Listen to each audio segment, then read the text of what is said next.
Mother, I'm asking for you to speak with me today. I'm so sorry I haven't been reaching out to you as I have been struggling to make a connection with you. What do you have to share? I want you to be heard as your wisdom is what's needed today. Mary spoke. Thank you, my daughter, for seeking me. I'm very happy that you want to hear more from me, as not many do. I understand the struggle of making a connection with me. It's unheard of today and frowned upon to have a relationship with me because of how the enemy has planted the thought of me in others' minds.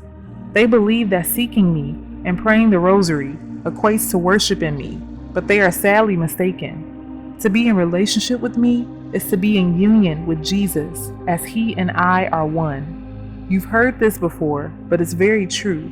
We share a unified bond, and there are many things that I share that shows the deep matters of Jesus' heart.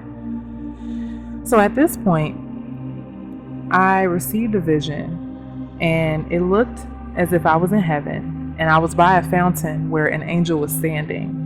All of a sudden, the angel fell and its wings turned black. And here, Mother Mary began to speak more, and she said that there are many who have fallen from grace in the eyes of God. And this is particularly for those who are in leadership. So this particular revelation is about those in leadership who have fallen from grace. There are so many that God has put in leadership positions that have not been following God's direction. They have not been following his voice. They have not been following his spirit. And unfortunately, they've allowed the spirit of pride to get in the way.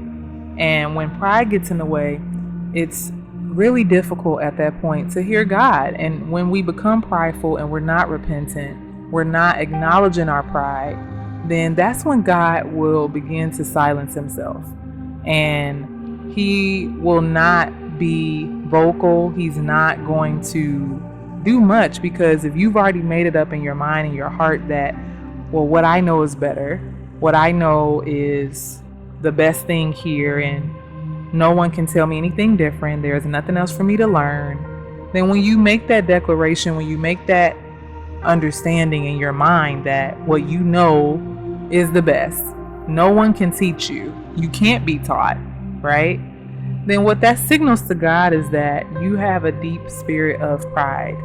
And when that gets in, God will use his silence as a means to humble you in efforts that you will see the error of your ways, that at some point you will see, like, wait, I haven't been hearing from God. I have not been getting instruction like maybe I was before. And like I said, this is really pertaining to the leaders, those in leadership right now, pastors, teachers, apostles, prophets, things of that nature, those who are in leadership that God has given that mantle to be able to speak from his heart, to teach from his heart. And you have allowed pride, or you've allowed just any type of fleshly desire, there could be any that get in the way, and you allow that to take over your mind and your heart. And as a result, you get pulled away from God, and you're in the wilderness and you don't even know it. And a lot of times, a lot of the leaders today, what God has really been leading me and even showing me, just things that I've been observing, is that a lot of the leaders, they get so far, all it takes is just one step in the wrong direction. And without things being addressed, without you being able to catch yourself going in the wrong direction, going in the wrong path, you will continue down that path. And especially if you don't have a desire to turn back around and go the right direction. And like I said, there are other desires in place, and the desire just for God has, maybe you put that to the back seat. So maybe it's like, well, I haven't totally put away the desire for God and for his name to be glorified, not mine, but I've put it to the back seat to where now all I can think about is, the people that I'm serving, or the people that are under me, the people that are coming to my church, that are a part of my congregation, that are a part of my ministry. I have to continue to show up for them. I have to continue to perform for them. And you forget all the while that it's not about them. It's about God. And when God is the center of your life and the center of your heart, He is the one that He draws people to the places where He know that they're gonna grow and they're gonna learn and be, you know, brought up to know more about Him, and grow closer to His heart. Okay, they're going to be cultivated. That was the word I was looking for. They're going to be cultivated to know more about Jesus, to know more about His heart. And God is going to send the right people to places where He knows that they're going to be cultivated and be brought closer to Him. God is not going to send people to ministries, to churches, to congregations under leaders who are not fully submitted to Him. So even if you were originally submitted to God, but like I said, pride got in the way, or maybe you had a desire for wealth, you had a desire for power, anything of that nature, when any of that gets in the mix, God withdraws Himself. He does not stay and sit in that place with you, because especially if you know Him, right? You understand how He is. You have been brought up to learn about who He is, and then you stray, you go another direction. God is going to withdraw His Spirit from that place, from that establishment, and then what gets replaced as a result of that? That's when the spirit of Satan and just the spirit of darkness comes in to fill that place, because wherever God is not there, wherever His Spirit is not residing, then by default, that means Satan has taken over that spot. Pride is an attribute of Satan. Satan is one of the most prideful beings out there. So pride is an attribute of Satan. So if you are operating in a spirit of pride, that's a demonic influence. So that means there's a legal, ground now for the Satan to come in and just say, yeah, okay, you've allowed pride into your heart and you won't let it go. There's no desire for God anymore. Then I'm going to come in and fill that space. And that is what is happening in a lot of churches and ministries. They have, leaders have begun to reject the Spirit of God, reject the ways of God, and in return they have accepted the spirit of Satan, the spirit of darkness, the spirit of pride, the spirit of lust, the spirit of, all of these different things. They've accepted every other attribute that is unlike God. And what happens is that the enemy will draw people to those congregations who have a similar mindset, similar goals as those in the leadership. So it's not that, looking at big ministries or churches, it doesn't necessarily mean that God is drawing those people there, because He hasn't. Like I said, if His Spirit is not dwelling, if the leader of that particular establishment is not submitted to God, God is not going to just send a flock of people who are really after His heart to that place. So if you get a whole bunch of crowd of people, then that means there is something there that's appealing to their flesh, and that is what they're coming for.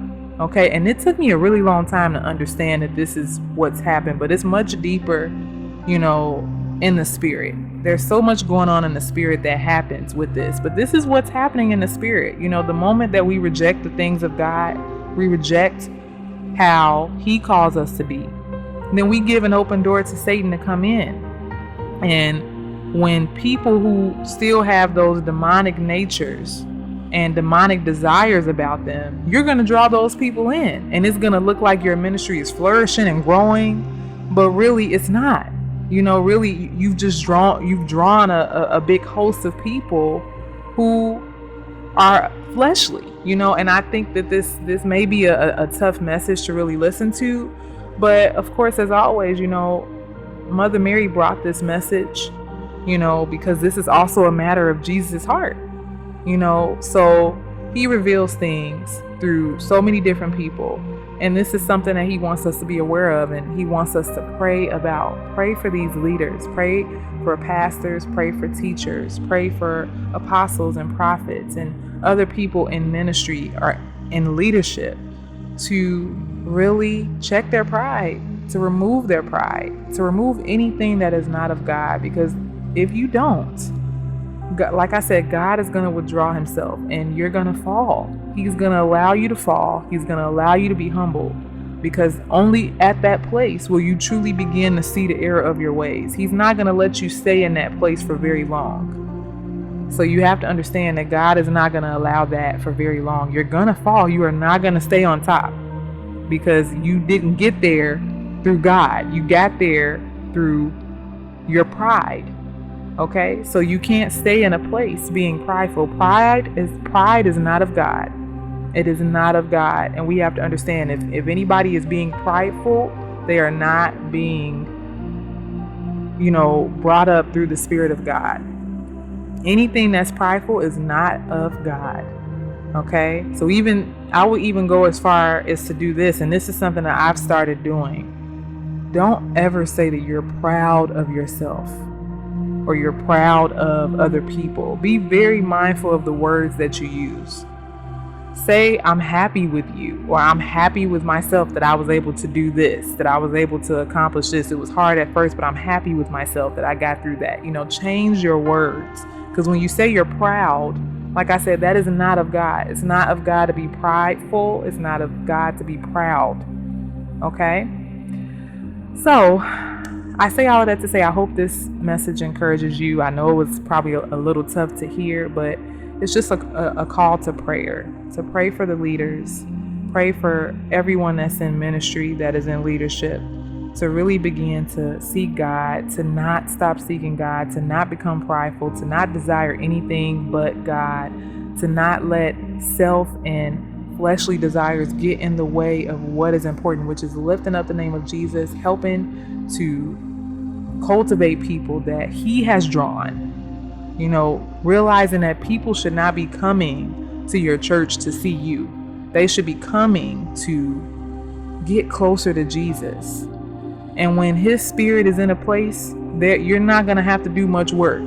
I'm telling you, you're not going to have to add any fluff to anything. But Jesus will draw people in. Okay? So thank you all once again for listening to this. Continue to pray and do not stop. All right? God bless you.